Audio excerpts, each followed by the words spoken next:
Ahoi inimesed, tere tulemast Rae Kultuurikeskuse Kogukonna Akadeemia taskuhäälingu stuudiosse ja täna on meil aasta lõpp lähenemas ja ma kutsusin kaks noort jutumärkides filosoofi meie taskuhäälingu stuudiosse. Tere Markus ja tere Richard. Tervist. Tervist.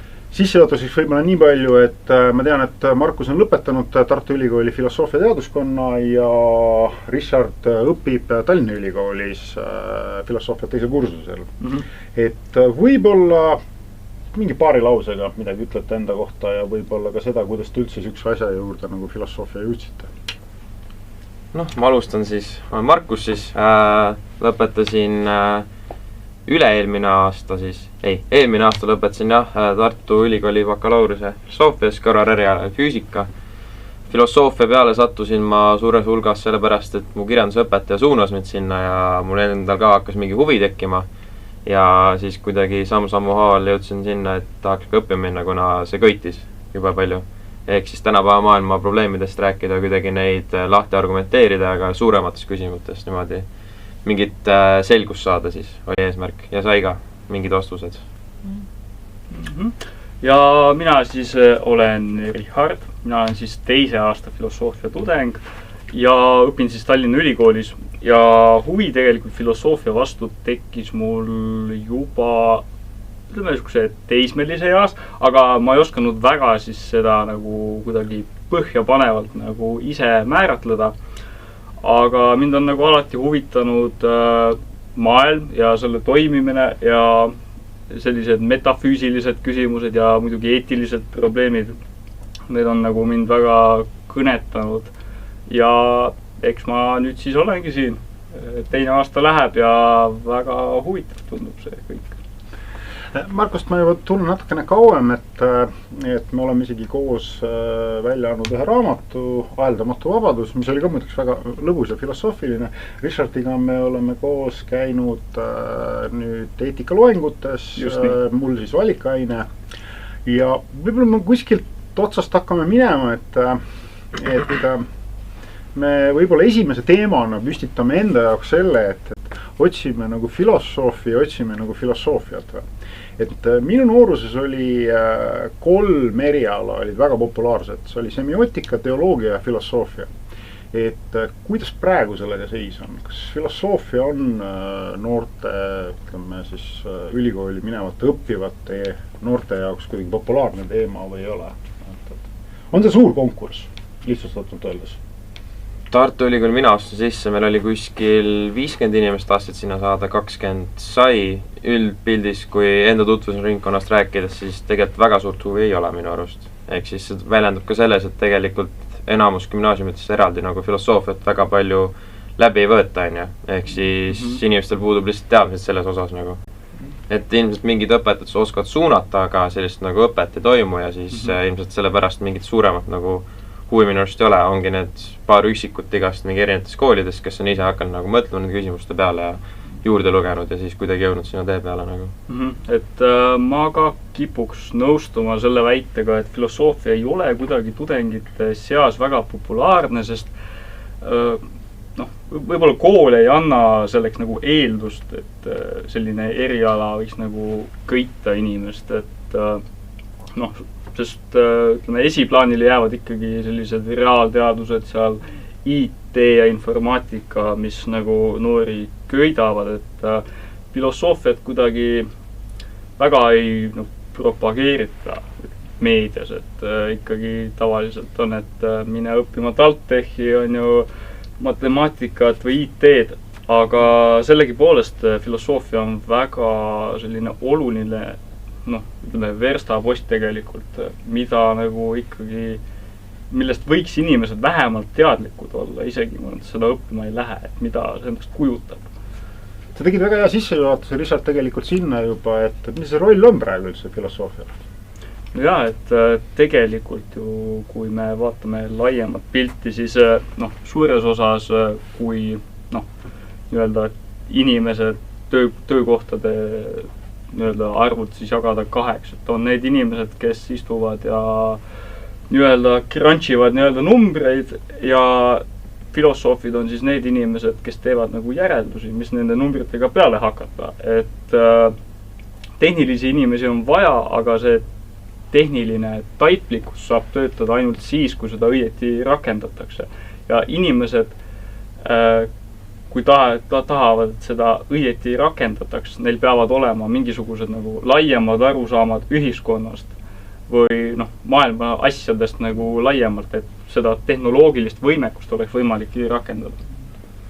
Ise tahtsin ka sinna jõuda tegelikult, eks tänapäeval me näeme, kuidas tehnoloogia tegelikult areneb kiiremini, kui meie võime seda hallata ja sellest aru saada. Ehk siis meil tuleb mingi uus tehnoloogiline vidin, aga see, kuidas see nüüd nagu inimest mõjutab ja kui palju ja kuidas me seda kasutama peaksime, see tuleb kõik hiljem. Ehk siis seadused jõuavad alati hiljem sinna järgi on ja filosoofia ongi tegelikult selline hea asi, kuidas nagu neid asju nagu lahti tõrgendada, et mis oleks näiteks mõju, kui me hakkamegi VR-i näiteks rohkem kasutama, ehk siis virtuaalreaalsuse prille vaata on ja need tulid ka järsku vaata on ja inimestel tekib üldse teine reaalsustaju sellega näiteks, aga teine asi, mis minu arust on ka väga filosoofist tuleb, on argumenteerimisoskus, ehk siis oskus nagu enda arvamust väljendada, seda põhjendada ja siis mingeid vastuargumente leida mingitele vastastikule positsioonidele on ja et see kindlalt arendab seda oskust ja kindlalt ka see oskus, et kui keegi on sinuga teistsugusel nagu arvamuspunktil, siis sa ei lähe nagu närvi, sa suudad nagu tsiviliseeritud seda lahti analüüsida ja vaadata siis, mis on nagu poolt ja vastu argumendid nagu, et tihtipeale on see, et kui sa esitad inimesele nagu argumendi, millega ta nõus ei ole, siis järsku tuleb emotsioon ka sisse, vaata selline, et filosoofia oskab seda emotsiooni lahutada sealt ja nii-öelda analüütiliselt vaadata asju nagu. Seal on kuidagi, ütleme, see huvitav pool on see, et inimene, kes natukenegi on filosoofia vastu nagu huvi tundnud, saab aru, et on kaks suurkuju, Platon ja Aristoteles, et selles mõttes, et idealism versus materialism nagu, et see on see, ja ütleme, filosoofiat õppiv või tema vastu huvi tundev inimene juba saab aru, et tegelikult on olemas kaks argumenti. Et ehk siis, kui satudki kuskile seltskonda, seal on mingid võõrad inimesed, keegi esitab mingi argumendi, et ei lähegi kohe emotsionaalses plaanis nagu kontrolli välja, või sa saad ka aru, et neid argumente on tegelikult nagu rohkem, et selles mõttes, et me nüüd kuidagi rääkisime natukene seda, et see roll, ja seal me tõime ka välja juba mingid teatavad asjad, näiteks see virtuaalne reaalsus või et selles mõttes, aga lähme nagu konkreetsemaks, et ütleme näiteks, meil on praegu nagu väga konkreetne, ütleme selline teema on tehisaru. Ja mis oleks filosoofi pilk sellele tehisarule või kuidas me saaksime nagu proovime nüüd kuidagi nagu filosoofina seda vaadata. Me võime olla siin analüütilised filosoofid, me võime siin olla kontinentaalsed filosoofid, et see nagu ei omagi tähtsust nagu. Aga see filosoofi pilk näiteks selle tehisarule, et mis seal oleks see filosoofiline probleem? Ma võin alustada, ehk siis mulle ka meeldis metafüüsika, seal filosoofia õppis eriti vaimufilosoofia, mis meil oli kursus. Seal rääkisime teesintellektist ja mis mulle väga meelde oli siis Turingu test, mille esialgu 90 oli nagu nii-öelda mõttetest, et kuidas aru saada, kas nagu teesintellekt on teadusel ka, samamoodi nagu inimene on. Ehk siis eesmärk oli siis see, et inimene, kes ei tea, kellega ta räägib, kas arvutiga või inimesega, ta arvuti peaks ta ära petma, et ta ei saaks aru, on ja. Aga hiljem tuli välja, et Turingu test tegelikult väga ei kehti, kuna arvuti võib olla väga hea petmises, see tähendab, et ta nagu nii-öelda teadusel on ja. Ja siis edasine mõttearendus oli siis Hiina ruumi mõtteeksperiment. Millest tuligi välja, et tegelikult nagu tehisintellekt ei olegi nagu teadus, nagu meie oleme. Ma võin siis natukene lahti seletada seda, eks kujutame ette, et on selline kinnine ruum. Seal istub inimene, kes hiina keelt ei oska, on ju. Seal on üks pilu, kus vahelt hiinlased käivad näiteks ruumi tagant, lükkavad mingi sõnumi sinna sisse, ootavad mingit vastust. Inimene seal ruumi sees ei oska hiina keelt, aga tal on olemas suured juhised, et kui ta tuleb selline sümbol, siis ta paneb sellise sümboli sinna vastu. Ja siis ongi põhimõtteliselt olen nagu juhised olemas, kuidas vastata sümbolitele, paneb nüüd sümbolid kokku, annab selle sedeli välja ja siis inimene ruumist väljas vaatab, et ahah, inimene seal ruumi sees ilmselt saab nagu hiina keelest aru, mul tuli koherentne vastus nagu. Aga tegelikult see inimene seal sees ju nagu hiina keelest aru, tal on lihtsalt juhised, kuidas vastata, aga nagu sellist nagu arusaamist ja teadvust ei ole nagu. Siis paralleelina tehisintellektina, kes ta oskab sulle väga hästi vastata asjadele ja tundub, et ongi nagu vestluspartner, aga ta tegelikult nagu aru saama ei ole seal nagu, eks kõik on nagu sisse programmeeritud nii-öelda. Et tehisintellekt on nii-öelda siis selline must kast, et me näeme väljundit, aga me ei mõista, mis seal taga toimub. Okei, aga kuidas see filosoofiat puudutab? See, et nüüd ütleme, tehisarul ei ole teadvust, noh, me ju kõik teame seda, et tehisarul ei ole teadvust, et nad väidavad nüüd küll seda, et tal on juba olemas tegelikult 9-aastase psüühika, ma päris täpselt ei saa aru, mida see tähendab, et selles mõttes, et aga see kuidagi on nagu seotud siis nende võib-olla emotsionaalsete nagu algoritmidega, et ta fikseerib siis, et ta on umbes nagu 9-aastase tasemel võimeline nagu siis tegema mingeid järeldusi sinu nagu käitumisest, et noh, et kui me võtame 9-aastase lapse, et siis ja see kasv on väga kiire, et see on toimunud viimase kuskil paari aastaga, et kuskil paar aastat tagasi oli ta veel kuskil sellise 3-aastase tasemel, et eks siis seda, et teadust ei ole, et kas see on üldse nagu tegelikult selles mõttes nagu siuke filosoofiline probleem, et ma nüüd hakkan Wittgensteinlikult küsima, aga mis on filosoofia probleem on, et kus sa seda filosoofia probleemi seal näed? Võib-olla esmalt alustame sellest, et kui me räägime tehisintellektist ja me ütleme, et tehisintellektil puudub teadvus või inimeselaadne teadvus, siis see argument seda saab küll kõrvutada inimese teadvusega, aga siin on see konks, et me ei tea täpselt, mis asi on inimese teadvus. Mis on inimese teadvuse eeldused, kus see on või kuidas on inimese teadvus nagu võimalik ja kuidas see töötab. Ja noh, kui me hakkame rakendama siis nagu inimese nagu arusaama teadmisest nagu tehisarule, siis tekib väikene selline lahkheli, sest me päris ei saa aru, kuidas tekib inimese teadvus, mis see on ja selle tagajärjel tekib küsimus, et kuidas me saame ise määratleda, et kas nüüd tehisaru omab teadmist, noh teadvust siis meie mõistes või mitte. Et seal on selline hall ala, et mis ongi nagu see küsimärk tehisarul, et noh, kuidas seda määratleda, mis on teadvus, mis mitte. See on jah läbi probleem, et hea on kõrvutada, aga me tegelikult aru ei saa nagu. Ehk siis on selline asi nagu inglise keelest hard problem of consciousness on ju. Ehk siis noh, kuidas sa tõlgendad seda, et sa tunned nagu, kuidas muru katsuda, kuidas see tõlgendab nagu ajutegevusse nagu. Ehk siis see nagu nii-öelda kogemuslik element on ka teadvusel on ju. Ja kuidas sa seda nagu nii-öelda tõlgendad nagu teaduse perspektiivist ja kuidas sa jõuad sinna, et sa katsud muru ja sa tunned seda tunnetust. Ehk siis me pole ikka sellest aru saanud veel. Okei, et see teadvuse probleem võiks olla siis mis probleem? Kas see on fenomenoloogiline probleem, on see, ma ei tea, ontoloogiline probleem, mis probleem ta võiks olla näiteks filosoofias, kuidas teda võiks nagu vaadata, mis teema on nagu, et selle mõttes, et mõtlen, et ta ikka olemise probleem ole ja siinkohal ongi see suur nagu mõistatus, et see, kuidas me nagu asju näeme ja tajume, me saame aru, et meil on teatud nagu mingisugune perspektiiv, meil on teatud arusaam, kuidas asjad töötavad, aga filosoofia tulebki nüüd siin sisse, et ootame, võtame väikese sammu tagasi ja hakkame mõtlema võib-olla mitte ainult inimese perspektiivist, et ütleme, kui me räägime nüüd teadvusest, on ju, et kuidas me saame näiteks tunnemegi, et mõtestame, et muru kasvab, on ju, siis see küsimus on selles, et kuidas me saame olla kindlad selles, et see teadvus, mis on meie arusaam, see kehtib ka väljaspool meid. Et siin on nagu see küsimus. Ja tehisaru puhul ongi seda hästi raske ju tegelikult nagu määratleda. Sealt on hea jõuda solipsismini välja. Ja. Ehk siis noh, tehisaru peale vaadates, kuna me natuke teame, kuidas seal asjad taga töötavad, me saame eeldada, et seal ei ole teadvust, aga noh, räägime solipsismist, ehk siis arusaamast, et sa ei saa tõestada, et ka teistel on teadvused peas, et sa tunned ainult enda teadvust nii-öelda ja sa ei saa kellegi teise peasse tungida ja tunnetada, kuidas tema teadvuse pool on ka, et ta on ka praegu siin kohal nagu. Kokkuvõttes sa võid ju järeldada, et kõik on tegelikult zombid, ainult sul on teadus, on ju. No see on niisugune äärmuslik subjektivism, on ju, et selles mõttes, et sina oledki kõik välja mõelnud. et aga okei, et ma just kuidagi nagu no see on nagu huvitav teema, et ma just enda jaoks proovisin täna kuidagi mõelda sellega, et noh, kui keegi küsib mu käest näiteks kuskil tänava tuleb minu juurde küsib, et Toomas siin umbes reportersaade, et millega te arvate, millega tegeleb kaasaegne, ütleme, sihuke filosoofia, või kus ta sihuke praktiliselt nagu, siis esimesed asjad, mis mu pähe tulid, olid stoitsism.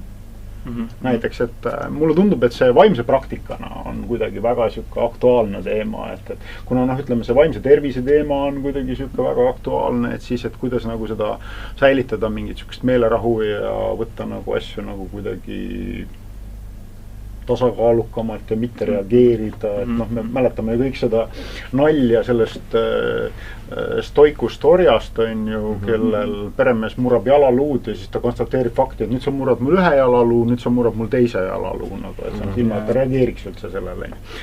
Ehk siis võib-olla teine asi on kõik see, mis puudutab, ütleme, sellist transhumanismi.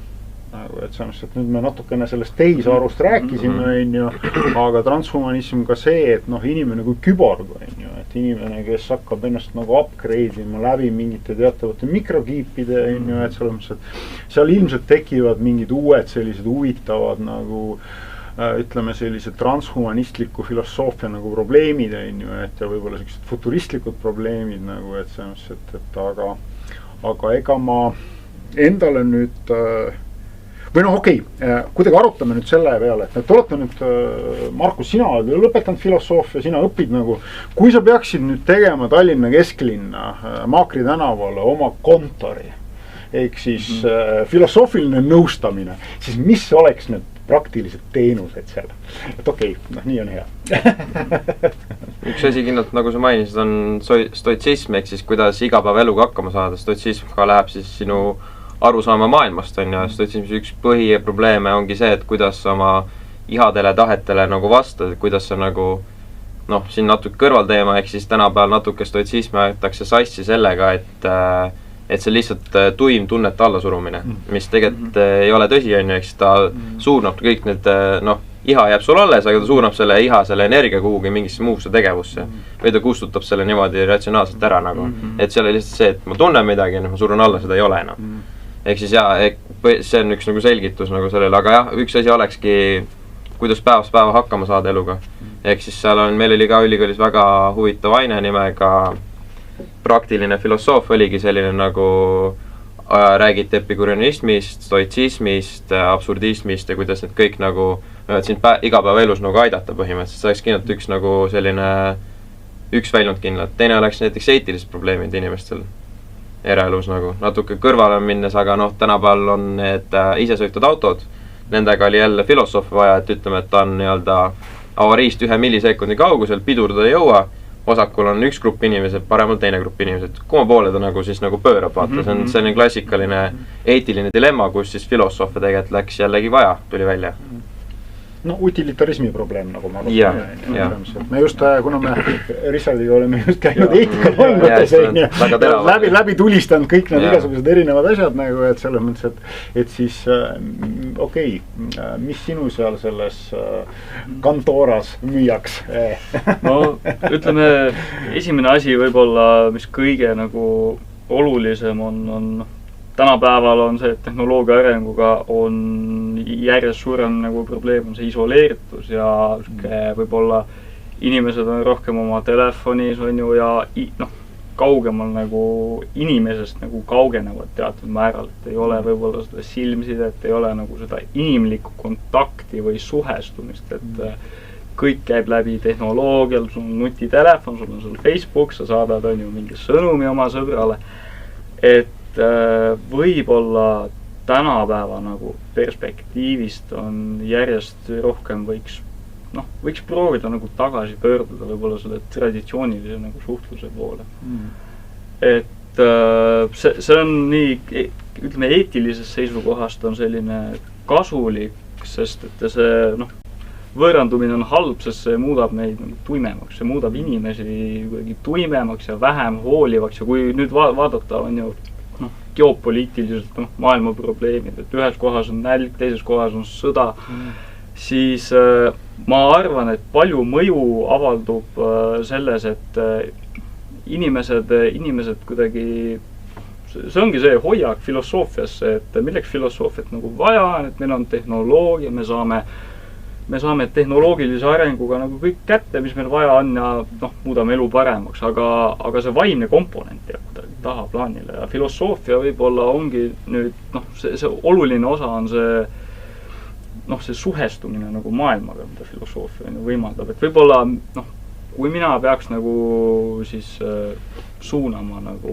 selle, tegevuse, siis ma kindlasti võib-olla võtaksin mingisugused, võib-olla küsimused, mida saaks nagu arutada inimestega läbi. Et jagada võib-olla vaatenurke ja suhtlust arendada. Ma kuidagi saan aru, et siis üks teenus oleks nendes selline sokraatiline meetod, et sa lähed sinna sellelt Maakri tänavalt siis nagu siis põhimõtteliselt sellele Rüütli tänavale, võtad inimesel nööbis kinni ja hakkad rääkima, ma nüüd räägin sulle. See oleks päris niimoodi muidugi, et see oleks väga karm muidugi, aga idee oleks jah selline, et seda võõrandumist nagu vähendada.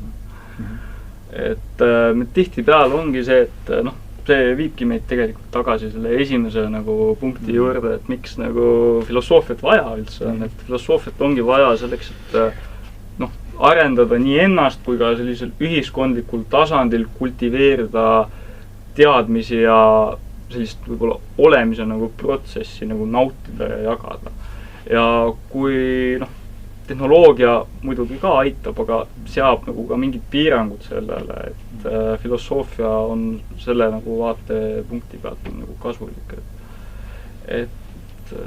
Ma tulen võib-olla siis kuidagi selle juurde, mida ma küsisin seal kuskil alguses, et et kui popp see filosoofia siis ütleme nende tudengite hulgas on või nende noorte hulgas, kes tahaks filosoofiat õppima minna, siis te kuidagi ütlesite, et väga nagu ei ole.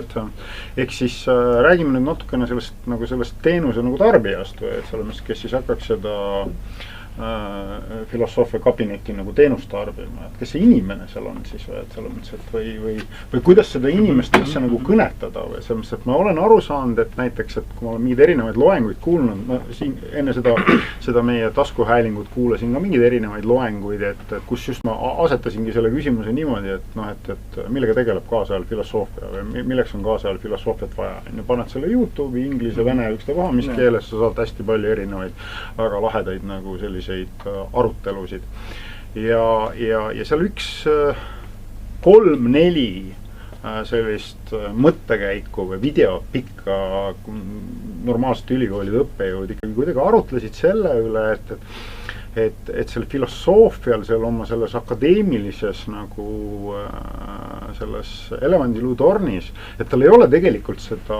instrumenti või tööriista, millega üldse mingit inimest kõnetada, või et see keel, mida ta räägib, on hoopis nagu täiesti arusaamatu või et selles mõttes, et kuidagi see ei jõua kohale, et selles mõttes, et see kuidagi, et kuidas nüüd siis, te olete noored inimesed, on ju, et ma ei tea, kui palju te nüüd olete enda jaoks seda nagu mõelnud, on ju, et me võiksime jätkata selle filosoofiaga, kas siis nagu akadeemilises plaanis minna magistratuuri, doktorantuuri, et millised te plaanid on või tõesti siis nagu kuidagi hakata nagu praktiliselt proovima siis, kuidas öelda siis nagu seda teenust nagu, mida on omandatud või ütleme seda mingi siis eriala, mida on omandatud, seda nagu teenusena müüma.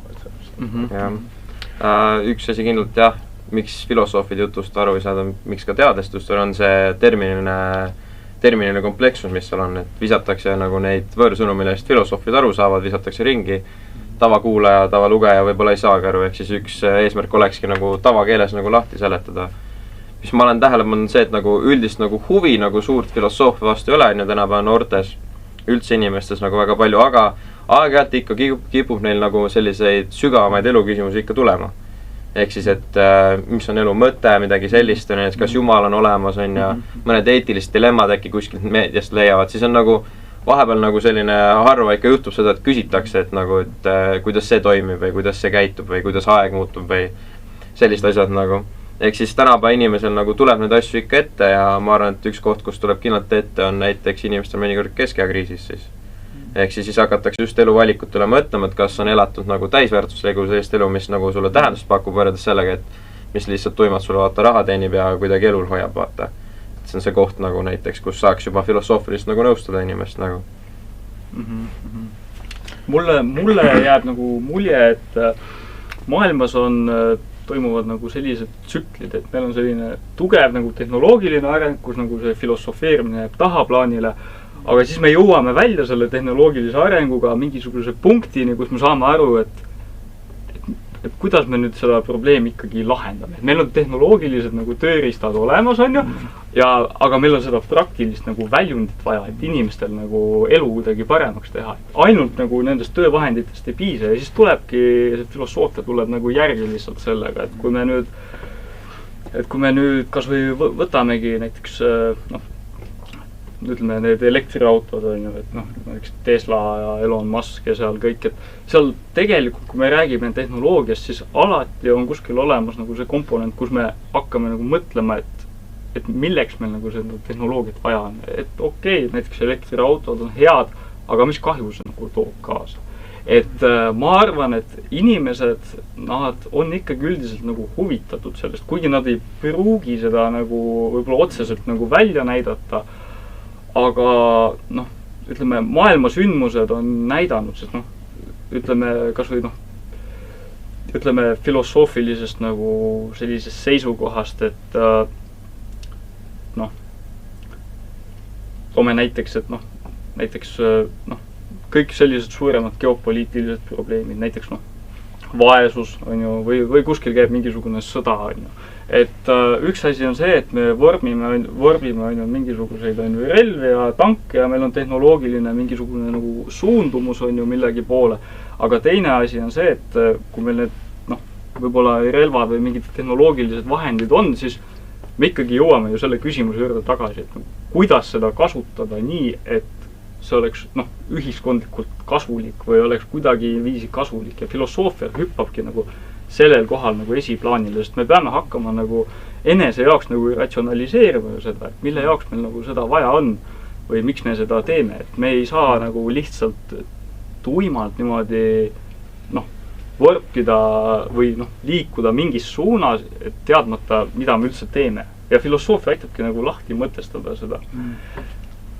Nojah, ma jäin just mõtlema selle peale, et ütleme, need tangid ja lennukid, see selleks on ju, aga see, mis küsimuses see filosoof saab nagu tõsta on ju Eestis väga konkreetselt on see, et kas, kui me rääkisimegi sellest vaesusest ja näljast ja et me viskame nagu 64 miljoni eest nagu toitu ära, et selles mõttes, et see mulle tundub, et see on ka nagu mingis mõttes selline, kuidas öelda, nagu võiks olla siis selle filosoofia probleem, ehk siis see tarbija käitumine või ehk siis see suhe sellesse maailma. Näiteks minu üks lemmikutest Martin Heidegger nagu, et tema just kuidagi siis nagu et see tehnika inimene tema jaoks ongi see, kes käsitleb seda nagu maailma nagu ressursina või. Et ta ei ole nagu selles mõttes, et lihtsalt maailm, loodus on ju, ilus koht on ju, vaid ta on ressurss nagu. Kõik on eesmärgipärane. Just. Et ja ütleme, et siin on ka nagu, et selles mõttes, et mille üle nagu mõelda. Aga kui ma nüüd natukene nagu tooksin sisse selle, et järsku te kirjeldate mul oma viimast sellist kohtumist näiteks ütleme, kas peavoolumeedias või sotsiaalmeedias või kus näiteks ütleme mingi tunnustatud ja tuntud nagu filosoof on võtnud mingi teatava sellise normaalse teema kohta sõna. Nagu et sellest.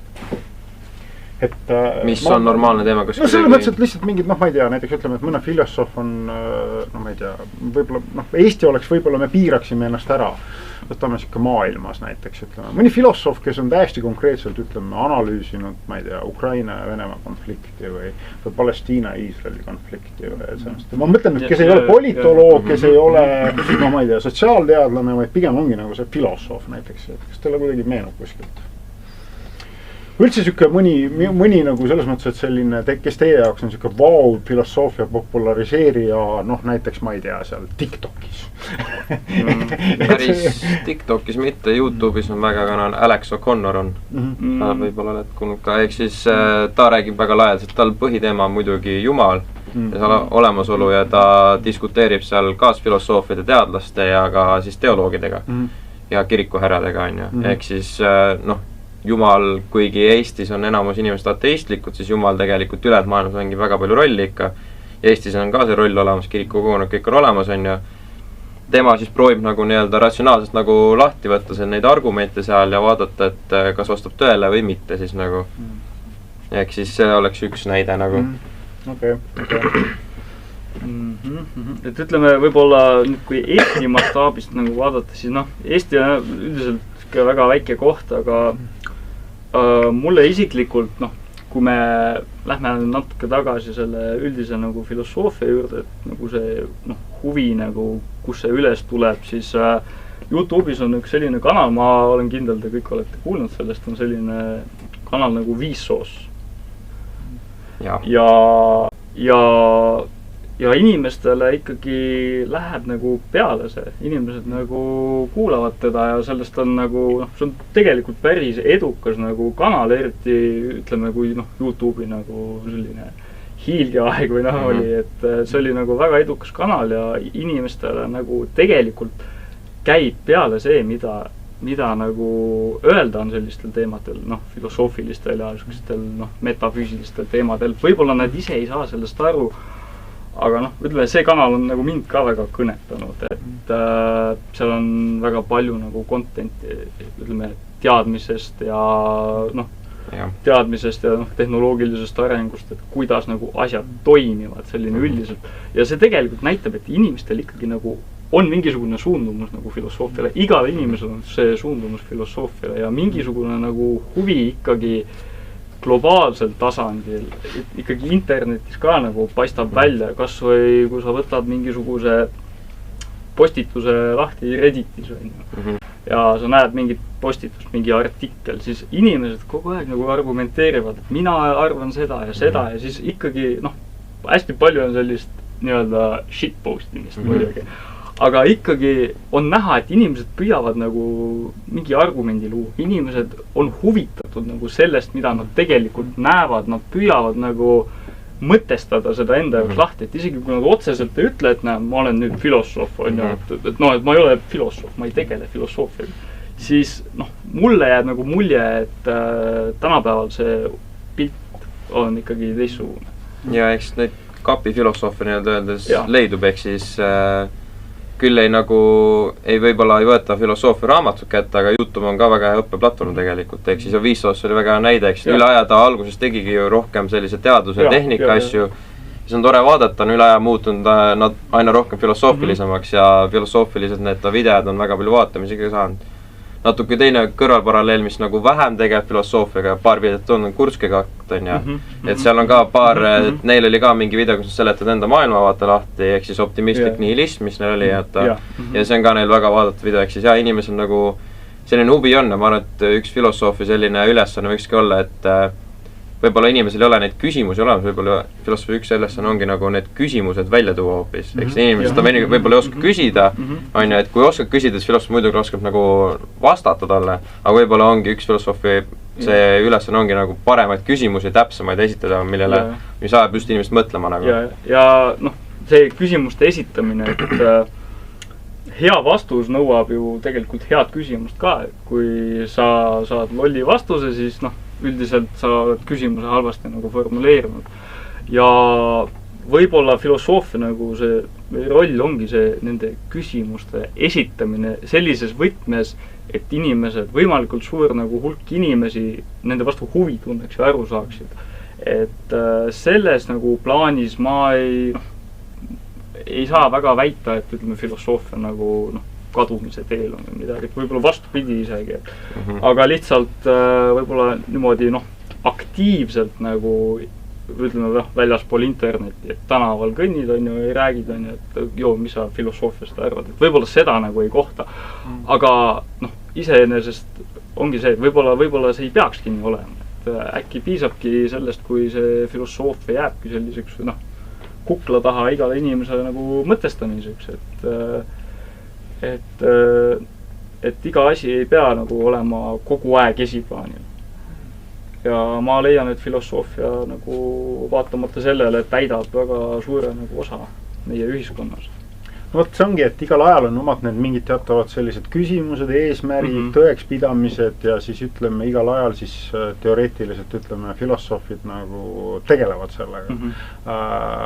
Noh, seal valgustusajastul ilmselt olid mingid oma probleemid selles mõttes, et tõstatusid küsimused, ma ei tea, ühiskondlikest kokkulepetest, vabadusest, vastutusest, vabast tahtest. See on kusjuures väga näide koht, kus filosoofia täiesti kujundas meie tänava riigistruktuuri. Ehk siis Montesquieu see võimude lahususe mõte, mis tuli ka valgustussajandil välja ja mis enne seda oli see aadlike seisus, oli vaimulikud, aadlikud ja nii-öelda lihtrahvas, siis kuidas lihtrahvas kasutati ära. Filosoofid olid just need, kes käisid ideed välja, et kõik peaksid olema tegelikult vabad ja võrdsed, mis siis ultimaatum või kulmineeris siis sellega, et oli Prantsuse revolutsioon ja tuli see nii-öelda inimõiguste deklaratsioon.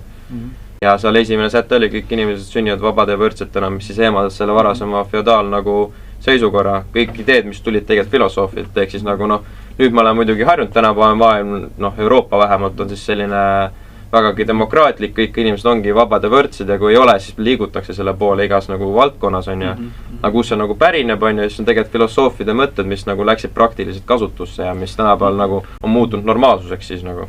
No ma mõtlesin kontorist algust tuua ära ka enda Karl Marxi Kapitali esimese osa siia lauale ja tuua see näitena siis, et kus filosoofia võib väga halvasti töötada, et see etteheide ju ütleme seal 19. sajandil, et filosoofid ainult nagu targutavad, nad mitte midagi ei tee, nad ei ole kuidagi kaasatud sellesse maailma loomisesse.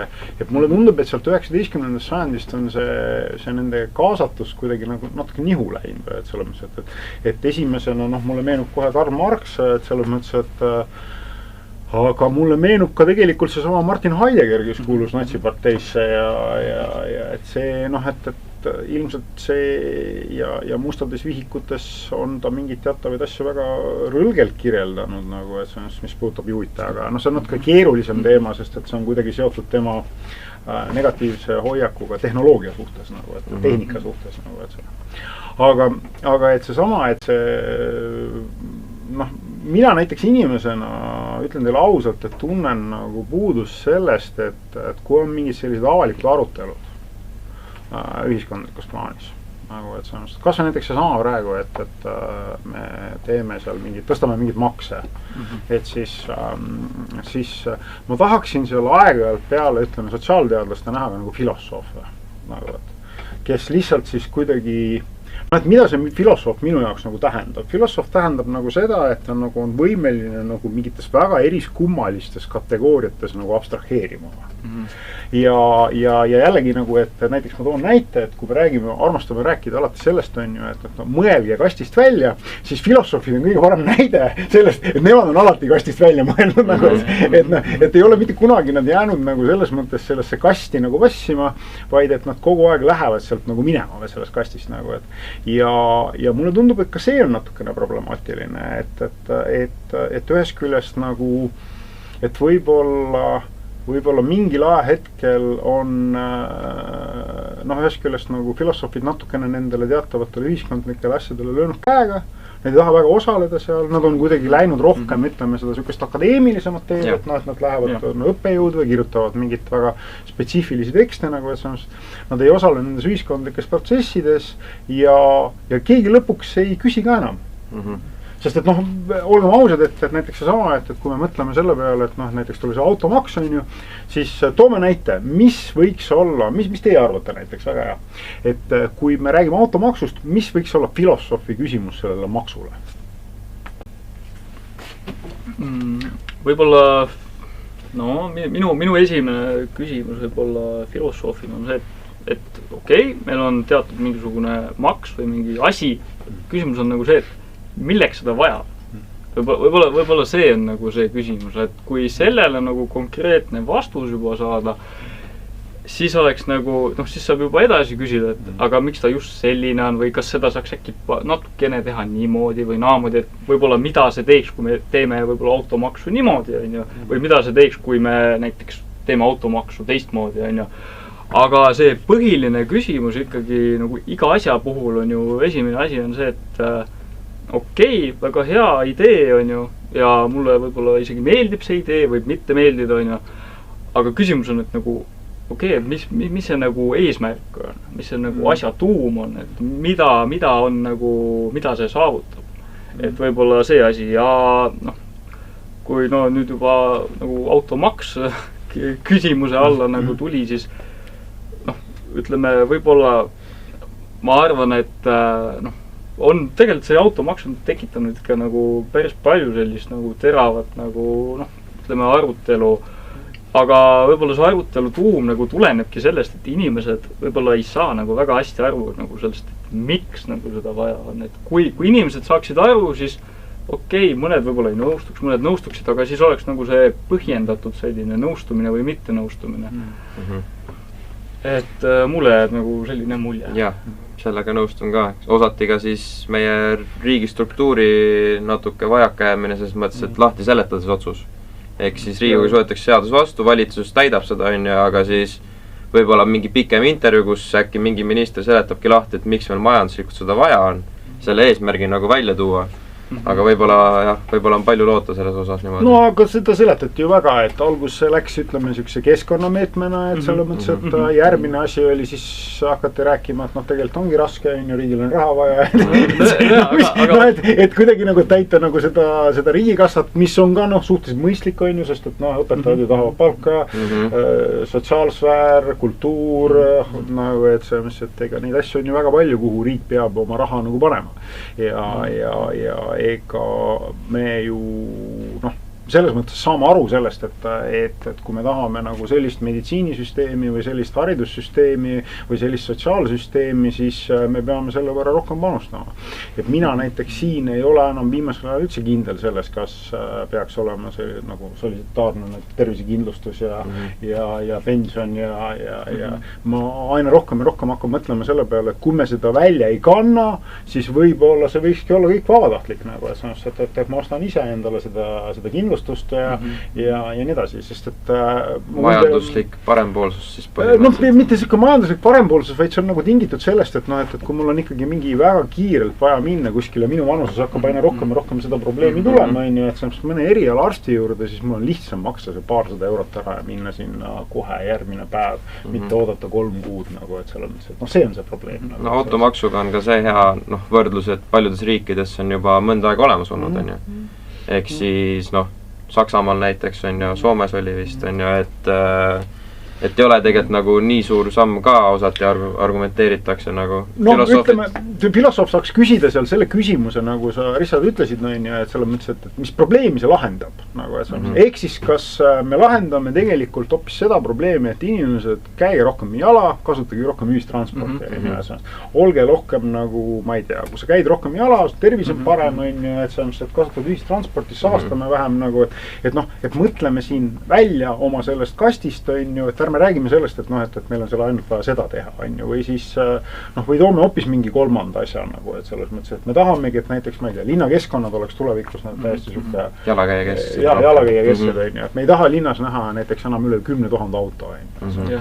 Et noh, et seal sõidavadki kiirabid ja siis ütleme, ma ei tea, bussid või trammid, et ma ei tea, noh, et see ongi nagu see, et filosoofia asi ongi need küsimused nagu küsida, selles mõttes, et aga nüüd me jõuamegi tegelikult selles mõttes minu jaoks väga olulise teemani, et noh, meil on ju Rae vald, et selles mõttes, et ma saan aru, et Markus, sul on mingi seos nüüd olemas, et sa oled Jüri gümnaasiumis Jüri koolis, jah, vabandust, nüüd on just Jüri kool, et on Rae riigigümnaasium ja Jüri kool, 2 erinevat asja. Et Jüri koolis nagu siis oled õpetaja? Ajaloo ühiskonnaõpetaja olen, jah. Klassijuhatajaga. Ütleme, et nüüd sa näed ka seal siis, ütleme, mitmenda klassile annad seda? 7. 8. ja 9. Näed sa seal sellist filosoofilist materjali ka? Ikka, mõni tarkpea on selline, kes küsib kohe ka. Noh, me mõne 8-nikuga räägime praegu just valgustusajastust ja siis seal proovime vastata nendele küsimustele seal ja siis mõnikord tuleb ikka teemaks, et aga mis siis, kui minu vastus näeb teistsugune välja või ma ei nõustu sellega ja siis ma olengi, et nagu siis argumenteeri. ja osad küsimused ma paigutan ka niimoodi, et mis on sinu arvamus, põhjenda seda. Ehk siis väga tähtsad küsimused, et sellist nagu iseseisvast mõtlemist natuke arendada nagu. Et kindlalt üldiselt mingi igas klassis paar selline noh, rohkem filosoofilise küsimisega lapsi on. Lapsed tegelikult üldisemalt, mida nooremad on, seda filosoofilised on ju. Kõige klassikalisem on see, kui sa oled seal algklassides või noorem, mis sa küsid miks järelvaata. Lõpuks, lapsevanem saab lihtsalt vastused otsa, on ju. See on ka selline nii-öelda põhimõtteliselt sokraatiline meetod ja kuidas ta lihtsalt küsitleb nagu asjade tuuma järgi nagu. Ma ei tea, mul on endal tundunud, et tegelikult ju Rae riigigümnaasiumis või Jüri koolis võiks ju täitsa vabalt olla selline filosoofia tund ka ju. Jah, ma isegi olen vanas Jüri gümnaasiumis, ma andsin siis nädal aega, andsin valikainete nädal filosoofia sissejuhatust. Ja oli küll väga palju huvilisi ja oli ka üks inimene, kes oli juba täitsa oma ala ekspert ja suutis kaasa rääkida. Kes üllatab. Põhikoolis ma leian, et saab alustada 9. aga siis natuke kergemalt pigem selgitada neile seda argumenteerimist, argumendi struktuuri, mingeid argumentatsiooni vigasi, ehk siis nad saaksid nii-öelda ise natuke rohkem sellele teemale mõelda ratsionaalselt siis sellel nagu järeldusi nagu võtta, ehk siis ma mõtlen, et nagu enne 9. minu arust see mõte kuidagi ei jõua veel sinna, natuke liiga vara alustada on ja, aga 9. isegi kuskil lõpupoole, ma olen ühiskonnaõpetaja, muidugi seda õppekavast sees ei ole, aga mingi tund on plaanis teha ikka seal lõpupoole. Eriti suve poole, kui siis nagu nii-öelda need ametlik õppekava on läbitud nagu. Et ütleme, võib-olla ma lisaks siia ka, et mina ei ole muidugi õpetaja, ma olen lihtsalt tudeng, aga ma olen täiesti nõus sellega, et tegelikult eriti ütleme õpilastel ja noortemate seas, tegelikult neil on see huvi nagu on, aga seda on vaja nagu lihtsalt sütitada natuke ja filosoofia on tegelikult väga hea moodus nagu see nagu tuum nagu sinna võib-olla inimesele nagu pähe paigutada, kus ta nagu ise saaks hakata edasi mõtlema, et võib-olla nagu selles osas nagu filosoofia on nagu väga selline laia nagu pintsliga, et see sobib nagu igale ühele tegelikult, Ja gümnaasiumis võiks juba minu arust kindlalt olla filosoofia aine, ehk siis ainukest aine, kus minu arust kokku puututaksegi sellega ollaksegi ajalugu ühiskond ja kirjanduse tund siis on ju, kus siis mingid raamatud analüüsitakse on ju, ja ajaloos see ilmselt käid need perioodid läbi on ju, Vana-Kreeka on ju, valgustussajand ja kõik need toredad ajad on ju. Seal sa natuke puutud neid on ju, aga jah, selline filosoofia eraldi aine nagu oleks nagu minu arust väga kasulik nagu. Et ta ei peagi siin nüüd terve gümnaasiumi aja kestma, et võib ühel aastal olla vaata, aga lihtsalt sellest piisab, et mingi nii-öelda nagu sa ütlesid, see huvi sütitada siis näis vaata. Ma ise olen ka nagu seda meelt, et gümnaasiumis võiks olla filosoofia ja gümnaasiumis võiks olla teoloogia. Miks ma seda arvan? Ma arvan seda sellepärast, et minu tutvusringkonnas on päris palju olnud selliseid inimesi, kelle puhul ma olen üllatunud, kui lihtsate ideedega, kui neil ongi tekkinud see sama keskajakriis, kui lihtsate ideedega nad on ära lollitatud. Kui nad oleks saanud ikkagi nagu selles mõttes, et gümnaasiumis teoloogia ja filosoofia alla, siis mingite banaalsustega sa inimvaimu ära ei võta. Et see ongi nagu see, et sul on ikkagi mingi süke, ütleme see süke kriitiline mõtlemine. Ja see on mingi all nagu, vundament on all. Ja seda filosoofia tegelikult arendabki kriitilist mõtlemist, nagu et sa ei võta igat infokildu kohe kui võetuna, proovid leida sellele vastuargumente, pooltargumente, natuke uurid ringi ja isegi võib-olla uurida asju, millega sa nõus ei ole. Lihtsalt näha, et mida inimesed arvavad, äkki sealt saab just mingit uut sisukat tagasi, et enda argumendile vaata. No kas on näiteks sama, et kui sulle tuleb mingi süke tüüp, kes seal proovib sulle seletada, kui chill ja grill kõik on, siis sa saadki võtta selle epikuurase pilgu ja teda vaadata nagu sealt, et kas ta siis on ikkagi nagu selles mõttes, et nagu õnnelik või mis see õnn siis nagu on, ja kas tema see õnn nagu seisab nagu kindlatel jalgadel või on ta süke savijalgadel, kas see vundament on nagu olemas või ole? Kapitalistlikus maailmas, mida peab ka kindlalt üle rääkima, on ka see, et kas raha teeb õnnelikuks. Et kas see pakub sulle tegelikult suuremas pildis tähendust, eriti kui sa näiteks natuke kunstilisem inimene oled, vaata, et võib-olla surud selle oma lihtsa tööga seda nii-öelda oma kunsti hinge alla, vaata, elad väga hästi ära, on ja materiaalse mõttes on hästi, aga hingeliselt mõtled, et tegelikult tahaks ikka nagu maalida ja kirjutada ja seda värki muidugi töökõrvalt, mis on ka loomulikult võimalik, on ja aga kui palju sinna aega saad panustada, ehk siis nagu panna see mõte juba natuke seal gümnaasiumis pähe, et nagu kriitiliselt mõelda, millega sa tegelikult elus tahad tegeleda, et nagu tegelikult elu eesmärk ei olegi ainult raha teenida. et see panna mõte, et nagu ja see ei tähenda ka nüüd, et raha üldse vaja ei ole, on ju, et sellest saadakse valesti aru, et kindlasti peab inimene hakkama saama ühiskonnas, on ju, aga see on lihtsalt määr, et kui palju sa pühendad oma aega sellele. Et võib-olla mingi teine asi annab sulle palju rohkem tähendust nagu elus ja sa oled oma eluga rohkem rahul siis nagu.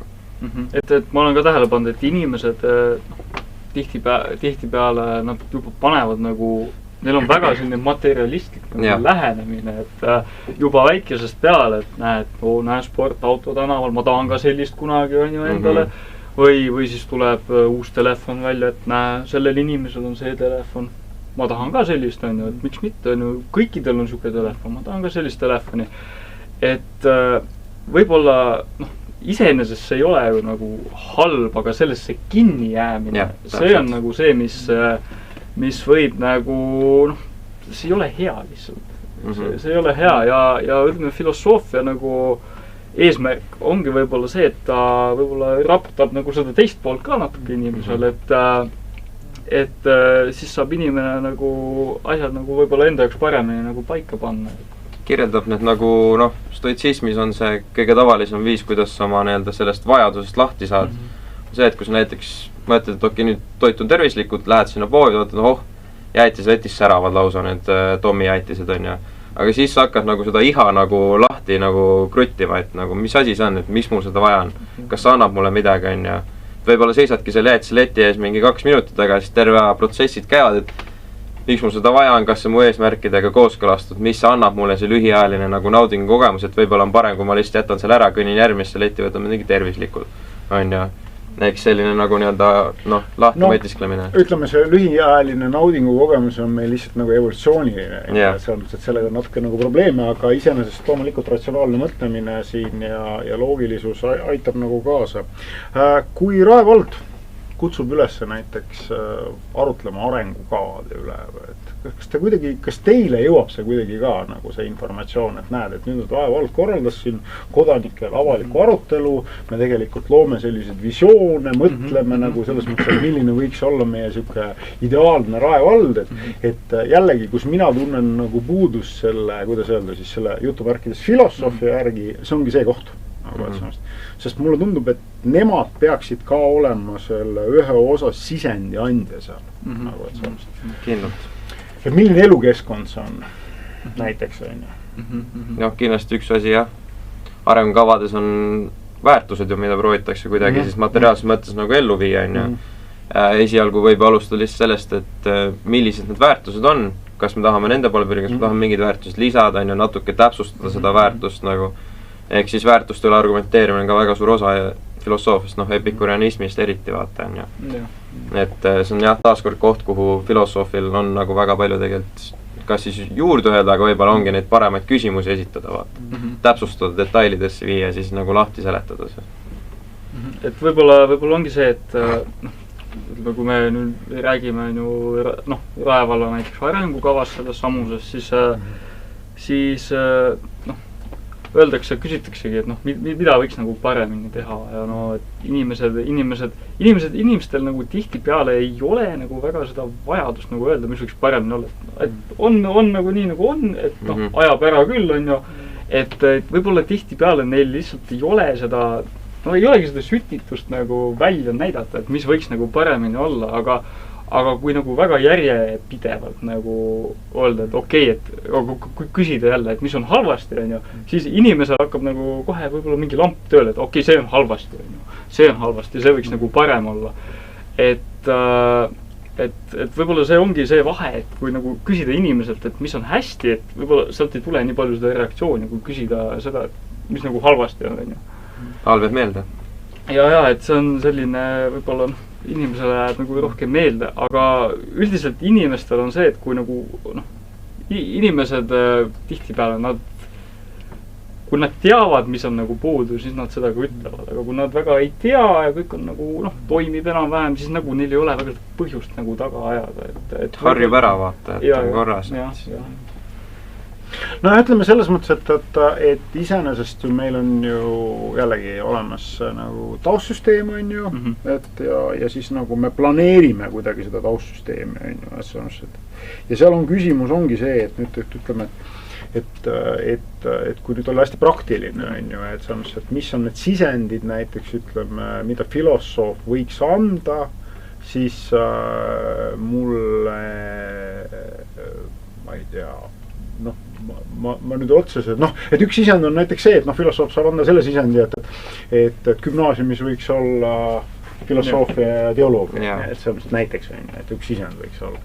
Aga et hariduses, aga iseenesest ütleme nüüd see siuke, kuidas on see väärtus, et noh, mis väärtust me kanname, noh, see on natukene keeruline ju, et selles mõttes, et ilmselt need inimesed, kes siin kõik elavad, et nad kannavad väga palju nagu erinevaid väärtusi ja ütleme, et siin ei ole veel tekkinud seda, kuidas öelda siis seda uut, seda oma lugu või, et kui me mõtleme, et siin 10 aastat järjest on 1000 inimest kogu aeg Rae valda tunda, on ju, et selles mõttes, et siis nad on kõik nagu, noh, ma tegin nalja kunagi, et mina olen kõige tavalisem, noh, raekas nagu, et selles mõttes, et ma olen siia äsja tulnud kuskilt teisest kohast.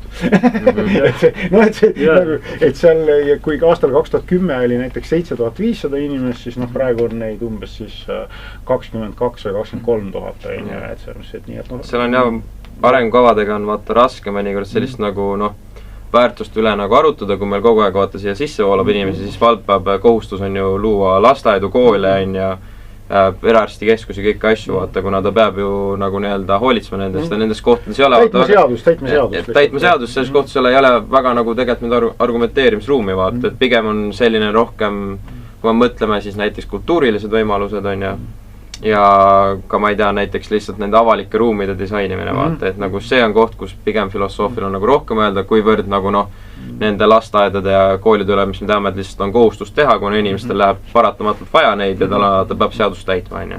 Eks seal minu arust nagu nii palju aruteluruumi ole, võib-olla noh, mingi kerge asi oleks lihtsalt, et mis sisustusega nad on ju, et mis avatud ruumidega on ju, et kas seal on mingid mängud, on ju, mingi pingsi lauad, vaata. Seal võib-olla filosoof natuke nagu ka nagu sisendit anda, aga üldiselt nagu, et neid vaja läheb sealt nagu, selle vastu nagu vaiada ei saa ja see on tõsiasi nagu. Ja siis tal ongi noh, praegu on see, mitu aastat järjest on see kohanemine, et on vaja järjest ehitada juurde, kui inimesi ainult tuleb juurde nagu. Võib-olla hakkame oma otsi natuke kokku tõmbama. Mul on palju asju, millest ma võib-olla tahaksin nagu veel rääkida, aga kuna ajaga on natuke meil ikka piiratud, võib-olla üks teema on see, et noh, et ka filosoofia kaasajal on liikunud ära väga paljudesse erinevatesse valdkondadesse, olgu see, noh, kultuur on üks osa, kunstikultuur just nagu, et kunst on nagu see, kus tegelikult on hästi palju filosoofiat, aga no see on juba selline teine teema ja pikem teema, aga Kultuurikeskus on endal ikka võtnud sellise ülesande, et otsida välja kõik igasugused, kuidas öelda siis, filosoofid, karvased ja sulelised on ju, ja tuua neid aeg-ajalt siia stuudiosse, nendega rääkida mingitel teemadel. Kui nüüd näiteks meid juhuslikult vaatab mõni noortekeskus ja et oleksite ta valmis minema, kui noortekeskus näiteks kutsuks, ütleks, et Richard või siis Markus, et tuleksite rääkima meie noortekeskuse noortele, ma ei tea, filosoofiast või mõni kool näiteks tahaks seda teha, et kui me mõtleme selle peale, et meil on vallas siis Jüri kool, Järveküla kool, Kindluse kool, Peetri kool, Lavedi kool, Vaida kool, siis noh, ja pluss seal riigigümnaasium nagu, et see, et siis teie oleksite valmis minema, et kui nüüd keegi kirjutab mulle näiteks, ütleme Toomas, et anna mulle Markuse või Richardi kontakt, et siis ma võin anda. Loomulikult. Filosoofia on selline asi, kus ma olen leidnud, et alati ei pea ka mingi nii-öelda, noh, et endale mitte jalga lasta, tasu kui saab, on tore, aga kui kutsutakse, siis tasud tuleb küll rääkima minna. Teeme niimoodi, mina nüüd managerina ütlen, makski ikka raha. Raha võiks saada, aga kui tõesti ei saa ja noortel on vaja tutvustada, siis ma võin hea meelega tutvustada nagu. See on tegelikult, see ongi ju see punkt, mille juurde me tagasi tuleme, et filosoofia vajalikkusest, et noh, kui me saame inimestele õpetada või neid vähemalt õpetada nagu õppima või nagu ärgitada nende mõtlemist, siis noh, meie töö kui filosoofina, see on veel suurepärane. Jah, tasu on selles, et arendada inimest. Jah. Ja võib-olla lõpetuseks ma saan aru, et see on niisugune hästi loll küsimus ja et mul on isegi natuke selle küsimuse pärast piinlik. Ei ole hullu, lolle küsimusi ei ole olemas. Aga võib-olla ma ise ütlesingi, et minu lemmikuks oleks nagu selline Martin Heidegger ja võib-olla niisugune saksa filosoofia üldse. Teil lemmikfilosoof? No ma ei tea, või mingi niisugune suundumus või koolkond või? No, mina enda bakalaureuse kirjutasin siis George Berkeley materialismist ja kvantfüüsika Kopenhaageni tõlgendusest. See on alati südamelähedane olnud. Ehk siis selline, kuidas sa saad väita, et midagi väljaspool seda tuba on üldse olemas, kui sa seda samal ajal ei taju. Ehk siis selline vahetu taju tõestab ainult seda, mis olemas on nii-öelda. No seal läheb väga sügavale, seal on ka Jumal seotud on ja Kopenhaageni tõlgendusega võrreldes see on nagu väga lähedane teema. Mul on alati ka Nietzsche meeldinud mingis osas. Ehk siis kõik ei meeldi, seal peab mingit tükke võtma minu arust nagu, et alati kõige nõus ei ole, vaata. Et aga tema pigem see eksistentsiaalne nagu see nii-öelda pool. Igavene taastulek, kõik selline asjad, nagu, mis aitad just nagu sellise elu mõtte üle mõelda nagu.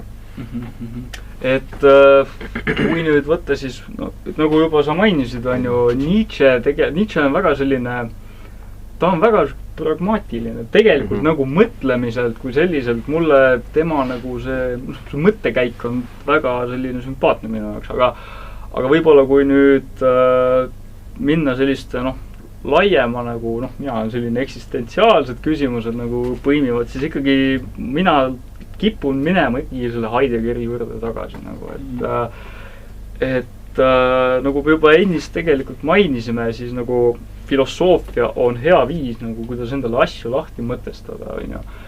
Ja võib-olla, sul ongi mingi küsimus ja sa mõtleksid, et nagu tahaks nagu seda uurida või et mingi nagu mingi asi nagu sööb su peas natuke, et mis asi see ikkagi on nagu see filosoofia ja mis sellega kaasas käib ja siis võib-olla Heidegger on selles mõttes nagu sümpaatne, ta on niisugune väga laia pintsliga, võtab niisugune metafüüsiline selline nagu kontseptsioon on tal nagu paigas, et see on väga nagu sümpaatne,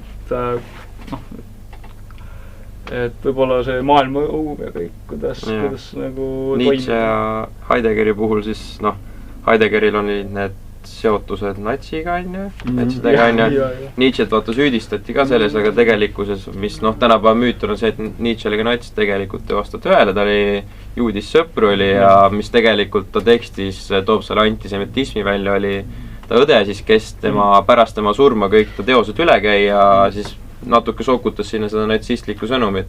No Eke homos on olnud ikkagi ta väga ilm sakslaste suhtes nagu, aga see on selline üldine kriitika, muidugi jah, aga see samas see on selline teretulnud kriitika, et ega seal ei olnud mingeid nagu halbu kavatsusi taga, et selles mõttes kui nüüd Nietzsche'st rääkida, siis Nietzsche on nagu ikkagi teinud nagu ikkagi selle osa nagu ikkagi täitnud, et ta on ikkagi nagu andnud nagu võib-olla need, ta ei ole võib-olla neid lõplikke vastuseid nagu andnud, aga ta on andnud nagu need tööriistad, millega edasi kaevata. Ja ta on selline ehe kontinentaalne filosoof, kus siis tekstid lähevad seinast seina, argument sinna, ehk siis kui sa loedki ta teost läbi, sa pead ise selline suure skeemi tegema, et mõndade filosoofidega väga lihtne, ta on väga struktureeritud, kõik läheb justkui aast seeni välja, näiteks Kant on ja seal on nagu osati lihtne, kuna ta selgitab väga tükk-tüki haaval on ja Nietzsche on see, et ta läheb korra räägib sellest nagu. Et temaga on jah see keeruline, et sa pead mõnikord nagu väga tihti vaatama, et need teemad siis kokku peimima enda vahel nagu. Aga see ongi see, et kui sa Nietzsche't loed ja sa paratamatult see ärgitab sind mõtlema, sest mõneti ütleme, kohati see tekst on, ta on küll siuke mõtteliselt on nagu sidus, aga need ideed on lihtsalt nii laiad, on ju, et seal on seda mõtet nii palju, aga see ongi, siit tulebki see filosoofi nagu hea joon välja, et ei piisa ainult sellest, et sa loed Nietzsche't ja suudad nagu ära seletada, mida nagu Nietzsche seal öelda tahtis, vaid see ongi see, et sa mõtled kaasa Nietzschega, sa lähed selle vooluga kaasa ja võib-olla Nietzsche annab sulle mingisuguse idee ja see ei tähenda seda, et sa pead lihtsalt sellest ideest on ju kinni haarama või lahti laskma, aga sa pead sellest ideest nagu aru saama ja sealt edasi ise minema. ja see on Nietzsche puhul nagu väga, nagu minu jaoks väga sümpaatne. No teda on ka nimetatud, tal nagu noh, tal on muidugi väga palju noh, põhituum on ikka filosoofia, aga teda on ka nimetatud kui esimeseks psühholoogiks ju. Eks kes seal on Jung, Freud, Adler ju, need olid kõik suured Nietzsche lugejad, esimesed psühhoanalüütiku nii-öelda noh, tugiisikud, kes nagu tegid selle traditsiooni, noh, psühhoanalüütikurid tänapäeval loomulikult noh, vaadatakse natukene kui pseudoteadust on ju, aga ta oli ikkagi eelkäijaks psühholoogiale, selle tänapäeva teadusharule vaata. Ehk siis seal on ka väga palju selliseid psühholoogilisi just nagu noh, väga sellised sügavaid mõtteid, kus sa hakkadki nagu rohkem endale mõtlema, mitte sellele filosoofilise sõnumile, mis ta proovibki nagu väljendada. Ja no Nietzsche üks põhidee oligi, et noh, teda ennast ei tohikski idealiseerida, eks ta ei olnud ka ideaalne isik oma isikult on ja tema filosoofia ka, sa pead ise vaatama läbi, et millega sa nõustud, millega sa ei nõustu nagu, ehk siis kuidagi nagu endaga siduma need vaatama.